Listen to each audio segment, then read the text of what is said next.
G'day men, hope you all have had an amazing weekend. I just want to dive into a short live here, and that's the whole point of this tribe that we're building, this community, in giving value and just helping you think in a different way. It's not always what to think, it's how to think. That's really what separates us in life, isn't it? You know, when we're looking at the autonomy of life, we've got 9% at the forefront and 91% of our life is autonomous. So essentially it's the 9% that separates the rest of us from the best of us. And when I say that, which sounds really cheesy, it's actually you versus you. It always will be. And the two sides of the same coin is something I want to share with you guys on facts and feelings. They are two sides of the same coin. And as always, I'd love for you to share in your comments, revelations and takeaways from this. But this is about helping you understand the value in knowing where the facts are taking you and then creating a better set of facts in your life that's going to have a flow-on effect of better feelings. Last night, I've been cooked. There was a fire up here on the coast. It smashed my sinus, my hay fever. It's been shot to shit for the last 3-4 days, to the point where last night did our Sunday charge up. Loved it. Love setting the boys up for the week. It's one of my favorite sessions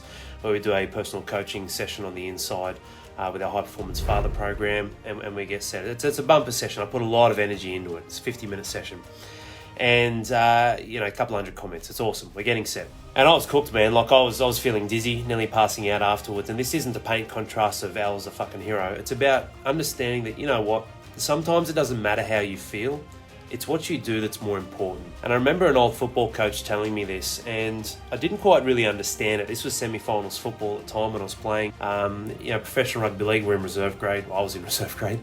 And I didn't quite understand what he meant at the time because I'm a very emotionally driven man. Like, I'm all about the feels. I'm all about feelings. That's what's been a large part of my life, from being overweight, obese, and struck down with depression when I was younger, and had bouts of suicidal thoughts and whatnot when I was a young kid. And when I say bullied and picked on, it was a large period of my life. It was for nearly 10 years, between sort of 7 till nearly 17. Started weight training when I was 13, but didn't really turn my body around until that 16, 17 year mark, and horrific.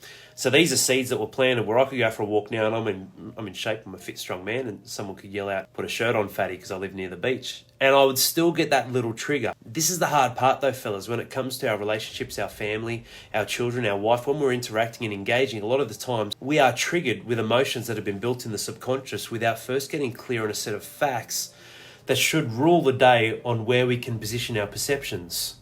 And with that, align a new course where we're not reacting to life, we're actually responding or creating on our terms, on the level, in what is a true reality. Not just what we're feeling internally that doesn't match up externally. That's chaos, man. People think insanity is doing the same thing, expecting different result. It's not that. It's a completely different alignment on the illusion of what you think should be real in life, but it isn't because of what you create in here, which people might argue is a sort of similar argument that Einstein said in that saying. I beg to differ. It is quite different because they are two different realities inside of you. But I need to go one further on what this old football coach said, because he's a very hardened man who wasn't really great with emotions. But it doesn't really matter how you feel sometimes. It's what you do that's more important. As long as what you're doing that's more important can influence and change the way that you feel. It's two sides of the same coin, boys. I'm completely shot, tired, run down. Get home last night, had my coaches meetings. Got home last night at 10:30. And they're all these little Lego pieces, these little connectors, and they're all out on our table. I'm like, I'll do something nice here, and I do Daddy Loves You. And I sort of made it in those pieces. Went to bed, spent an extra 10, 15 minutes, and I got up this morning. Wife's going through her monthly period, so she's bedridden really bad. We did IVF for our first two kids, and there's a lot of issues that she has with her hormones, so it's not nice when that time comes around every month. And I'm shot, man. Like, I track my sleep with this ring, and then the kids are up. We've got 3 kids, 5, 2 and 1. Roman just turned 1. That's just a nightmare. My score is 50, 60%. It should be at least mid-70s to 80 at least. And most people sleep through the night.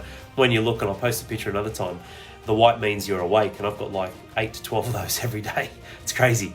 It's not good. I wake up, I'm shattered. I can't do the grind and all that sort of stuff anymore. I've got to be smart. So I've got a full team on the inside too. I'm not the only one with RDM or HPF. We've got nearly 10 coaches. So it's very important to recognise that these patterns of how we feel, especially early morning and late at night, can rule the day, when it's not actually the reality that lines up on the facts outside in the real world. So what happens? I get up, Lillian, number 2, she gets up, smashes that little thing to pieces. She can't read it, she's young. So Corinne doesn't get to see it. Stella doesn't get to see it. I can't have this big huzzah, what about Dad? And I'm like, shit, man. I stayed up last night for 15 minutes putting this thing together that says Daddy loves you, and now it's been destroyed. And I actually got really bitter and resentful and angry, and these emotions are festering. They were gone in half an hour because I started to recognise, hey Al, you're tired, you're not getting any sleep, you're run down because of this sinus and the hay fever of the smoke in the air at the moment. You can't let these feelings dictate the day and create the wrong facts where you're actually going to be cold, brush your missus because she's having a monthlies and she's bedridden. It's not her fault or problem. And actually be bitter and resentful and put up these walls because you didn't get put up on the pedestal that you're the fucking dad who did this nice little thing for the kids and everyone should give you some feedback and say, thanks, Daddy. It's something we've got to be careful of, man. The facts that rule the day are the ones that are in your corner, in your hands, at the forefront of what's going to help you move forward in your life. That's why alignment is critical. And they are the facts, and those facts alone are the tools, or is the tool and the process that's going to create better feelings inside of your life. I hope this serves you well.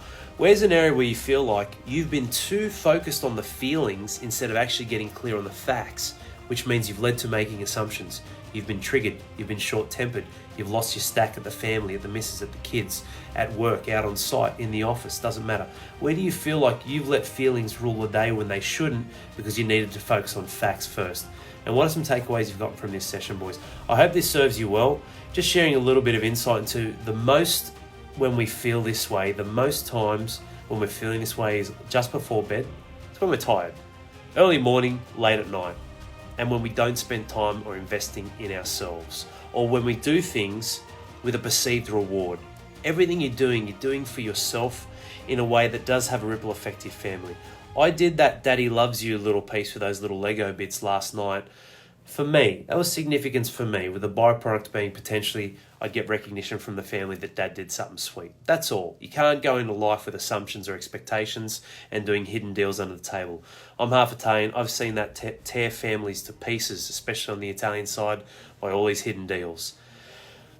Yes, there's the law of diminished returns. Yes, fellas, there are going to be times when we do things out of love, out of feelings, or for better facts that we don't quite get the return that would be nice on any given day from our family and loved ones. That's life.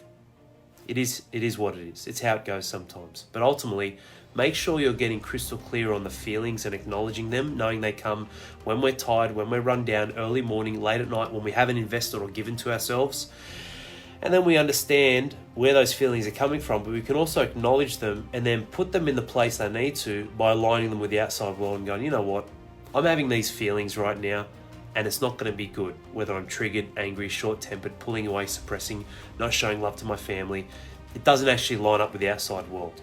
Facts and feelings. Sometimes it doesn't matter how we feel, boys. It's what we do that's more important. As long as what we're doing that's more important can influence and change in a positive way how we feel. Take care, men. Have an amazing afternoon. Have a cracking week. Get stuck into it, and I'll hit you with something tomorrow. Cheers, boys.